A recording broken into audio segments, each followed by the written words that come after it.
danna subscribe sannan ka danna ƙararrawa don samun sabbin shirye-shiryen Fasaha TV 24. Mun gode. Assalamu alaikum masoya.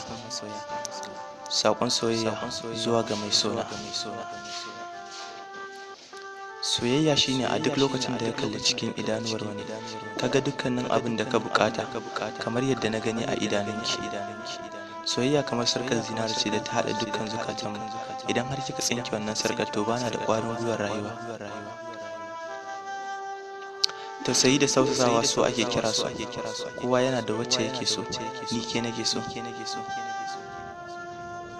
Kyakkyawar zuciyarki ce ta bayyana kyawawan halayyarki, waɗanda suke saka min cikakkiyar nutsuwa a cikin ruhina. Zuciyata kamar kwalaba ce, sanki kuma kamar ruwa ne wanda ya daskare a cikinta. Cire shi sai dai a fasa kwalabar. Burin kowanne masoyi ya samu abokiyar rayuwa ta gari. A kullum ina yi wa Allah godiya da ya bani nagartacciyar mace irinki. Ke ba zinariya ba, ke ba lu'ulu'u ba, ke ba azurfa ba, amma dukkaninsu kin fi su kyau. Duk sarakunan mata da ke mulkin zuciyoyin masoya, babu wata zuciya da ta kai ta samun sarauniya mai adalci kamar ke. Zuciya kalma ce ta musamman don soyayya, soyayya ce kalma ce ta musamman don kulawa, kulawa ta musamman ce don ke ta musamman ce a gare ni.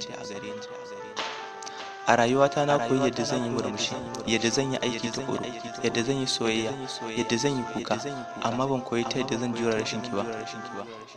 Na gode.